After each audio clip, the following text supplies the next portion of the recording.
Blake Masters wondered if anything could be worse than waking up on a strange sofa in a strange apartment with his head pounding and his stomach roiling. Through his bloodshot eyes, he observed his wife of 5 years and a neighbor coming down the hallway of the neighbor's apartment. She, dressed in the same clothes as last night but with her hair messed and her makeup gone, he in a pair of boxer briefs that showed he was endowed way beyond average. They were both smiling brightly. Yes, he thought to himself, there is something that could be worse. Elaine Masters' smile turned to a frown when she saw her husband looking at her slack-jawed. She was hoping he would still be sleeping when she and Daryl Stevens were done having intimacy for the 3rd time since last night. She knew she was going to tell her husband about her activities, but she would have much preferred to do it in private after they returned to their own apartment, not in Daryl's apartment with him standing there smirking. "What the hell, Laney?" he yelled. "How could you do that to me?" The exertion proved too much for Blake. He doubled over and spewed the contents of his stomach on the carpet in front of the sofa. Both Laney and Daryl recoiled in disgust. "Hell, man, that's uncool," Daryl wailed. "Like what you two did wasn't?" Blake croaked. Daryl at least had the good grace to look contrite for a split second. "Come on, cheating woman. He can clean this mess up while we clean up your mess," Blake said, staggering toward the apartment door. Laney's first reaction was to help Daryl clean up the mess her husband had made, but hearing Blake call her a cheating woman rocked her back on her heels, so to speak. Because her husband of 5 years had never talked to her this way before, she figured discretion was the better part of valor and started toward the door behind him. "Laney," Daryl began, but stopped when the woman raised her hand to give him a visual stop sign. Laney waited silently while Blake struggled with the key in the lock of the apartment directly across the hall from Daryl's. When he finally got the door open, he staggered inside with Laney following. Crashing down on his own sofa, Blake worked his body into a position where he was half sitting, half laying. His eyes looked sunken and haunted. "What could you possibly say that I would want to hear, Laney?" Blake rasped. "You got what you wanted, even though you kept telling me you didn't want it." "Was it everything you hoped for?" Laney had gone over several options in her head in the few seconds from Daryl's apartment to the one she shared with her husband. She couldn't see any option working except the surprise element of the truth. "It was absolutely the best night of intimacy I've ever had in my life," she said calmly, showing no sign of fear or anxiety. "You saw the size of the weapon in his shorts. You've seen him in a Speedo. He knows how to use that thing. Twice last night and again this morning. While you slept passed out like a drunken monkey. I hope you're proud of yourself." Blake blushed at the accusation. He had never passed out from drinking before. Thinking back on the evening, he recollected only having 4 mixed drinks at the party before waking up on Daryl's sofa that morning. "What did that jerk give me last night? I only had 4 drinks." Blake started to respond. "Yeah, right," his wife replied, although she had to admit to herself that she had never seen her husband as out of it as he appeared to be last night. "Regardless, you're saying it's okay to cheat on me if I get drunk?" Blake asked. "When you embarrass yourself and me," Laney said, purposely not finishing her statement. Blake staggered into the kitchen and grabbed a handful of aspirin and a bottle of water. He then staggered into the shower. As the fog cleared from Blake's brain, he thought back over the last few months. He knew it was a matter of time before his wife betrayed him. She all but told him she would the first time she laid eyes on Daryl. With their careers starting to flourish, Blake and Laney had moved into the higher-end apartment complex 7 months ago. Several neighbors went out of their way to welcome the pair, including their neighbor across the hall. Daryl was outgoing and friendly, a handsome man who appeared to spend a lot of time in the gym. Blake noticed that the neighbor appeared to spend more time paying attention to his wife than to him, something that was not uncommon since Laney was a beautiful blonde with a fantastic body. Blake was a good-looking man, but he knew his wife was at the least a high 9 on a 10-point scale. Men hit on her on a regular basis, even in front of him sometimes, but until Darryl Hoff came along, his wife seemed immune to their charms. He watched as Laney tried to play it cool with Darryl, but failed miserably. He caught her constantly sneaking looks at the man and flushing, but what really gave her away in Blake's mind was her denial of the attraction. When Blake pointed out in a casual conversation with her that Darryl was a handsome man, she blushed deeply, took a deep breath, and then uttered, I suppose so." Never before had his wife ducked a statement. Open communication was a hallmark of their relationship. No subject was off the table, even if they disagreed. Neither was afraid of a well-thought-out argument. Laney's refusal to engage spoke volumes. Things only got a little worse the first time the pair encountered Darryl at the complex pool in the summer. The man appeared to be packing a large snake in his board shorts, and Blake saw that his wife definitely noticed. Blake was not going to sit idly by and watch as his wife was slowly seduced by his neighbor. Several times in the next few weeks, he subtly let it be known to both parties that he would not brook interference in his marriage by Darryl. "Have I ever given you any indication that I would cheat on you, babe?" Laney said to him after he had again reminded her that he would not tolerate her breaking their vows. "Don't turn into a paranoid idiot." Blake watched his wife carefully over the next several weeks. He wasn't happy when she told him about Darryl's party coming up in 2 weeks, but felt he really couldn't justify staying away. There would be several other neighbors attending, as well as people from Darryl's workplace. Blake and Laney walked across the hall about 5 minutes after the party started. They mingled with several neighbors and met several of Darryl's co-workers. After getting their second margaritas of the evening, they split apart to mingle on their own, something they often did at parties. Only this time, Blake made sure to keep his wife in view most of the time. He found it odd that she seemed to be avoiding their host. Blake didn't hesitate to accept his third margarita directly from Darryl. He never noticed that he was starting to feel buzzed after accepting the drink. He remembered having yet another margarita sometime later, but didn't remember much else until he woke up on Darryl's sofa. Darryl made sure that Laney noticed her inebriated husband staggering around his apartment and slurring his speech while talking to other people at the party. "You never told me he was such a lightweight," he chuckled as Laney looked at her husband and frowned. When the party finally broke up, Laney and Darryl picked up the worst of the mess and put a blanket over the prone Blake. "It's karma, Laney. He deserves what he gets, and you deserve to get some of this," Darryl said as he took the woman's hand and ran it down to his pants.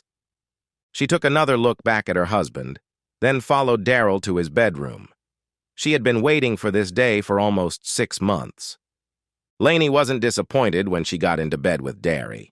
His smile got even bigger as more clothes came off. She was every bit the goddess he imagined. He noticed that she never asked him to use protection, and he certainly wasn't offering. The pair snuggled for about 20 minutes before doing the deed a second time. Darryl was asleep 5 minutes later. Laney got out of bed, went down the hall, and checked to make sure her husband was sleeping soundly. She looked at the prone form of her husband, smirked broadly, and went back to Darryl's room, sliding into bed up against the big man's back. She bucked her hips into those fingers as she awoke, wrapping her arms around her lover and giving him a passionate good-morning kiss. "Good morning, lover," she whispered. "Sleep well?" "Oh, yeah. Now how about we celebrate the morning before we wake up your loser husband?" he said. Laney frowned. Despite what she was doing at the moment, she still loved her husband and didn't feel comfortable with Darryl's spoken humiliation. "The least you could do is remember whose wife I am and try to show him a little respect," she said. "Yeah, okay," he responded back quietly. It was several minutes before they heard Blake stirring in the living room. Laney was sitting at the kitchen table drinking coffee when Blake walked in. He poured himself a cup of coffee and went to his usual seat at the table. He sniffed the air a couple of times, smelling the leftover aroma of his wife's betrayal. "You need to shower," he said blankly. "After we talk," she answered. "Just don't tell me it didn't mean anything. It was just intimacy, Blake growled. Fair enough, because it wasn't just intimacy. I won't lie to you. It was the best intimacy of my life, she announced. So you've already said, so I guess I'll believe you, he said. So you know I'm going to want to do that again. I would think that if you truly love me, you would want to give me that experience again. Is that what he told you to ask for, or is that your own original thought? Either way, I won't share you with him. I've had you for 5 years, so I guess it's his turn for the next 5 years.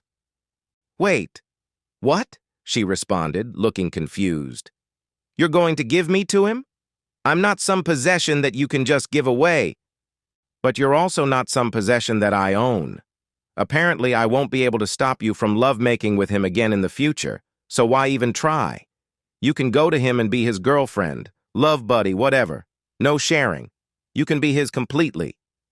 She scrunched her nose, and she said that she was trying to think through a problem. What if I don't want to be his? I'm already yours, she said. We're mine, babe. I knew this day was coming. How could you know that? I didn't even know that, she asserted. Apparently, I know you better than you know yourself. Did you ever consider that? Blake said. Up until a few months ago, Blake thought he had married the perfect woman. Beautiful, swimsuit model's body, brains, and personality. She could be a bit of a know-it-all, which he found an endearing quality, and was independent enough that she didn't feel she needed to always be on the arm of a boyfriend. Blake and his roommate were at a party on campus at their Midwestern University in their junior years when Laney and 2 friends made an entrance. Blake noticed that all 3 women were beautiful, but since he had a thing for redheads, he focused in on Laney, who was a sophomore. Apparently, so did a lot of other guys at the party, because it took almost 2 hours for Blake to finally get the opportunity to introduce himself. Or plead his case, he noted to himself. Under normal circumstances, I'd offer to get you a drink, but my mama didn't raise no fools. I waited 2 hours to get a chance to talk to you. If I leave you alone for a minute, I'll never get the chance to talk to you again tonight, Blake said. Laney giggled, and Blake was hooked. She seemed happy to be in his company as well. The 2 lived together for their last 2 years of school. Blake was a pharmacy major with a 5-year course schedule, so the 2 graduated the same year. They were married a year after that. Neither was a virgin when they met, but they also weren't exactly players. They learned from each other as life went on, and both seemed happy with what the other brought to the table. Until Laney wasn't, Blake noticed. When Laney got out of the shower, Blake was nowhere to be found. She walked across the hallway and knocked on Daryl's door. He was surprised to see the woman at his door. Wow. Did he let you come back? Daryl questioned. He apparently doesn't care. Told me you could have me. Left when I got into the shower, Laney said in a clipped tone. Huh? Any man who would give you up is a moron. Come on in. Lunch? He asked. Thinking with his small brain, Daryl spent much of the afternoon trying to convince the woman to move in with him. He would throw away his current girlfriend in a heartbeat if he could have Laney, he thought to himself. Spurred on by Daryl, Laney spent much of the afternoon raging against her husband. It's my body, and I'll give it to anybody I want, so damn him, she yelled at one point while she paced around Daryl's apartment. He's letting me go! Ha! I'll go with whom I want. He can stay home and play with his little toy for all I care. Daryl smirked at Laney's last statement. While Laney had told him Blake was average size, that was small compared to his own. He knew his conditioning of Laney's thinking was working. What wasn't working at that moment, however, was Daryl's attempt to get Laney back into his bed. She was pacing, stomping, and howling against her husband.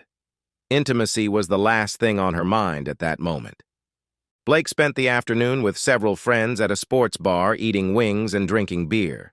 He called ahead to his favorite pizza restaurant for a carry-out pizza and returned to the apartment at about 6:30. He assumed Laney was across the hall having intimacy with Daryl when he didn't see her in their apartment. Laney heard the door to her apartment slam closed and was out the door of Daryl's apartment in a shot. "You coward!" she screamed at him as she burst into her own apartment. "Where were you?" "This is my body, and I can do whatever I want with it," he yelled back. "I've been eating wings and drinking beer with it.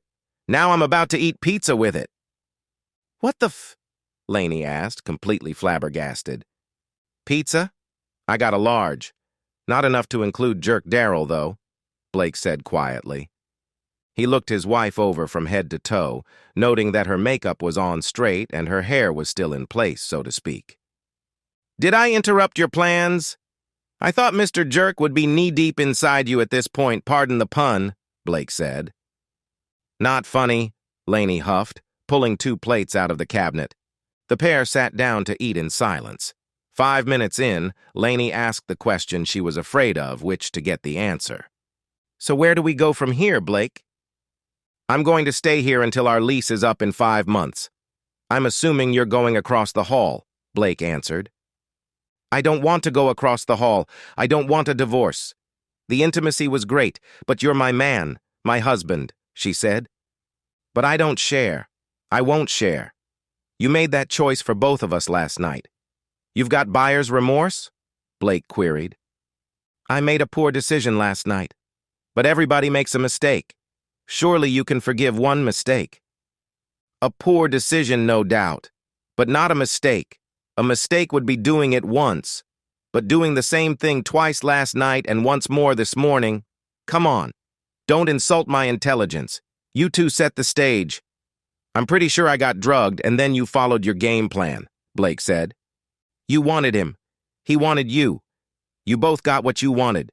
The only one out of anything here is me, but I'll get over it someday. It's too late to be worrying about me now." Laney sat quietly crying. "I don't want to go, Blake. I want to stay here," she sobbed. "Pack a bag, babe. Go back to Loverboy." Darrell was all smiles when he answered the door later that evening. Laney grimaced as she walked in with a bag in her hand. It was obvious she had been crying heavily. Darrell took one look at her face and knew there wouldn't be a repeat of last night on this night.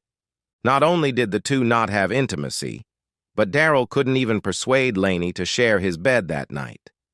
She slept on Darrell's sofa, wearing a t-shirt and a ratty pair of sweatpants. Laney was still sleeping when there was a loud knocking on Darrell's door. She glanced at a clock on the wall and shivered when she saw it was just 6:24. Who would be knocking on someone's door this early on a Sunday morning, she wondered as she staggered to answer the knock. "Elaine Masters?" asked a young woman who looked to be barely out of high school. It took Laney a split second to realize the young woman was addressing her. The only place she was ever called by her full first name was at her job or at her parents' home. She nodded mutely at the girl when recognition came to her brain. "You have been served," the young woman exclaimed in a tone much too cheery for the hour, Laney thought. "Who gets served on Sunday morning?" Laney mumbled. "You do," the young woman replied before turning on her heel and leaving. Laney walked over to the sofa, retrieved her keys, and stomped back across the hall and into her apartment. "Get up, you coward!" she screamed as she marched into the bedroom where Blake lay sleeping. "How the hell did you get a divorce petition done in just 1 day?" she yelled to her husband. "Remember I said I might know you better than you know yourself? Well, I'd had those papers done for about a month, knowing it was only a matter of time. I called over to the attorney's office yesterday and paid a little OT to get it delivered today," he answered. Laney's bluster died with Blake's explanation. Had she really been that obvious, she wondered?